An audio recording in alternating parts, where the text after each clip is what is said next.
నమస్తే, welcome to IDTV. నేను మీ ఇందు. వార్తలకు స్వాగతం.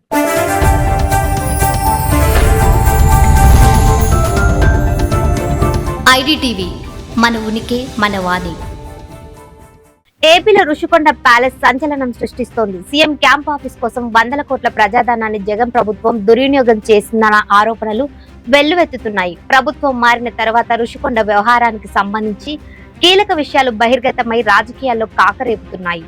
కాంగ్రెస్ నేత వైఎస్ షర్మిల కూడా జగన్ తీరుపై మండిపడ్డారు. ప్రజాధనం దుర్వినియోగమైంది, నిజమే అయితే సిట్టింగ్ జడ్జితో విచారణ జరిపించాలని డిమాండ్ చేశారు. రుషికొండ ప్యాలెస్ కాంట్రవర్సీ జాతీయ మీడియాలో కూడా కథనాలు వెలువడుతున్న నేపథ్యంలో ఏపీ కేబినెట్ మంత్రి, TDP general secretary Nara Lokesh స్పందించారు. జగన్ దోపిడీ యావత్ దేశాన్ని షాక్ కు గురి చేసిందని అన్నారు. తమ పిల్లలకు ఓ గూడు కల్పించేందుకు పేదలు అలమటిస్తుంటే జగన్ మాత్రం ప్రజాధనంతో తన కోసం ప్యాలెస్ నిర్మించుకున్నారు. ఆయన దోపిడీ యావత్ దేశాన్ని షాక్ కు గురి చేశాయి. ఈ విషయంలో ఎంక్వైరీ జరిపించి న్యాయం జరిగేలా చేస్తాము. ఈ భవనం ప్రజలకు చెందేలా చేస్తామని ఆయన ఎక్స్ వేదికగా పోస్ట్ చేశారు.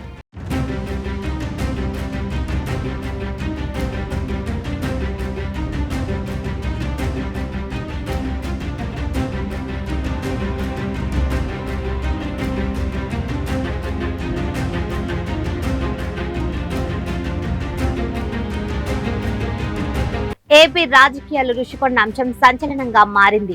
ప్రజాధనం వందల కోట్ల దుర్వినియోగం చేసి జగన్మోహన్ రెడ్డి తాను ఉండేందుకు క్యాంపు ఆఫీసు కట్టించుకున్నారన్న ఆరోపణలు వస్తున్నాయి. వైసీపీ ప్రభుత్వం ఉన్నంత కాలం రుషికొండలో నిర్మాణాలపై ఎవరికి ఎలాంటి సమాచారం లేదు. కనీసం లోపలి ఫోటోలు కూడా బయటకు రాలేదు. కానీ ఇటీవల ప్రభుత్వం మారడంతో సీన్ మారిపోయింది. వైసీపీ సర్కార్ ప్రజాధనాన్ని దుర్వినియోగం చేసిందంటూ ఇప్పుడు చంద్రబాబు ప్రభుత్వం దుమ్మెత్తి పోస్తోంది. ఇదే అంశంపై ఏపీ కాంగ్రెస్ అధ్యక్షురాలు వైఎస్ షర్మిల కూడా స్పందించారు. రుషికొండ ప్యాలెస్ కోసం ప్రజల సొమ్ము ఖర్చు పెట్టి ఉంటే అది క్షమించరాని నేరమన్నారు. రుషికొండ ప్యాలెస్ ను ఎందుకోసం నిర్మించారో ప్రజలకు తెలియాలన్నారు. అలాగే రుషికొండ ప్యాలెస్ నిర్మాణంపై సిట్టింగ్ జడ్జితో విచారణ జరిపించి నిజానిజాలు తేల్చాలన్నారు. తప్పని రుజువైతే బాధ్యులపై చర్యలు తీసుకోవాలన్నారు. ఇక వైసీపీ ప్రభుత్వం దాదాపు 8 లక్షల కోట్ల అప్పు చేసిందని, విచ్చలవిడిగా ఖర్చు చేసిందని షర్మిల ఆరోపించారు.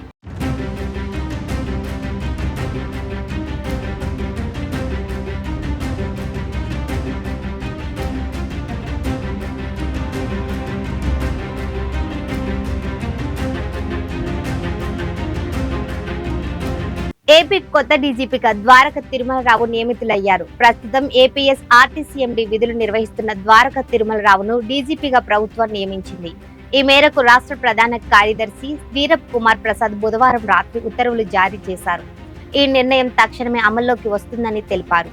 ద్వారక తిరుమలరావు 1989 బ్యాచ్ కు చెందిన ఐపీఎస్ అధికారి.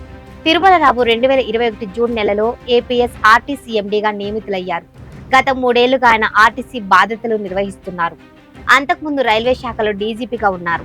విజయవాడ సిపిగాను పనిచేశారు. ఇక గత నెలలో ఏపీలో ఎన్నికలకు కొన్ని రోజుల ముందు డీజీపీగా ఉన్న కేవీ రాజేంద్రనాథ్ రెడ్డిపై ఈసీ బదిలీ వేటు వేసింది. ఆ సమయంలో ద్వారక తిరుమలరావును ఏపీ డీజీపీగా నియమించే అవకాశం ఉందని ప్రచారం జరిగింది. అనూహ్యంగా హరీష్ కుమార్ గుప్తాకు ఏపీ పోలీస్ బాస్ గా అవకాశం దక్కింది. దాంతో మే 6న ఆయన బాధ్యతలు చేపట్టారు. తాజాగా కొలువుదీరిన కూటమి సర్కారు కూడా ఆయననే డీజీపీగా కొనసాగించాలని భావించింది. అయితే చంద్రబాబు ప్రమాణ స్వీకారోత్సవం సందర్భంగా జరిగిన గందరగోళం ఆయనకు ప్రతికూలంగా మారింది. ఈ కార్యక్రమానికి హాజరు కావడానికి వచ్చిన ప్రధాని మోదీకి స్వాగతం పలికేందుకు వెళ్లాల్సిన గవర్నర్ నజీర్ ట్రాఫిక్ లో చిక్కుకుపోయారు. ఆయన కాన్వాయ్ ఏకంగా 40 నిమిషాల పాటు నిలిచిపోయింది. దాంతో ఆయన ప్రధానికి స్వాగతం పలకడానికి వెళ్లలేకపోయారు. ట్రాఫిక్ అస్తవ్యస్తంగా మారడం పట్ల గవర్నర్ అసహనం వ్యక్తం చేశారు.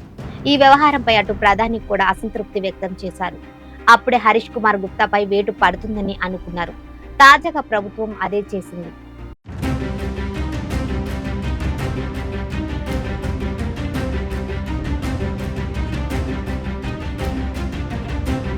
ఆంధ్రప్రదేశ్ ఉప ముఖ్యమంత్రిగా పవన్ కళ్యాణ్ తొలి రోజునే సుదీర్ఘ సమీక్ష నిర్వహించారు. నిన్న ఉదయం బాధ్యతలు చేపట్టారు. ఆ తర్వాత విజయవాడలోని క్యాంపు కార్యాలయంలో దాదాపు 10 గంటల పాటు పంచాయతీరాజ్, గ్రామీణాభివృద్ధి, అటవీ శాఖ అధికారులతో సమీక్ష నిర్వహించారు.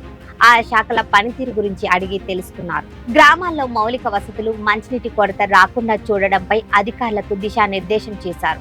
తాను చెప్పిన అంశాలపై వెంటనే యాక్షన్ ప్లాన్ రెడీ చేయాలని ఆదేశాలు జారీ చేశారు.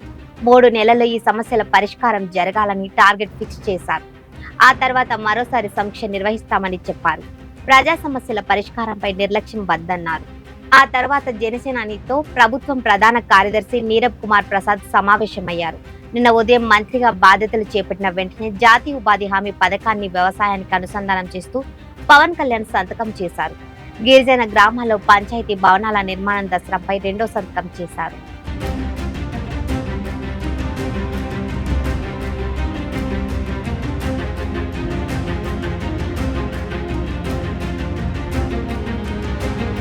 రైతులకు కేంద్ర ప్రభుత్వం గుడ్ న్యూస్ చెప్పింది. ఖరీఫ్ లో 14 రకాల పంటలకు మద్దతు ధరను పెంచుతూ కేంద్ర కేబినెట్ బుధవారం నిర్ణయం తీసుకుంది. వరికి మద్దతు ధరను 117 రూపాయలు పెంచింది. పత్తి, మొక్కజొన్న, రాగి, జొన్న సహా 14 రకాల పంటలకు మద్దతు ధరను పెంచింది. తాజాగా పెరుగుదలతో క్వింటాల్ ధాన్యం ధర 2,300 రూపాయలకు చేరుకుంది. పెంచిన ధరలను ఖరీఫ్ సీజన్ నుంచి అమలు చేస్తున్నట్లు కేంద్ర మంత్రి అశ్విన్ వైష్ణవ్ తెలిపారు. పెంచిన ధరలతో రైతులకు లాభం చేకూరుతుందన్నారు.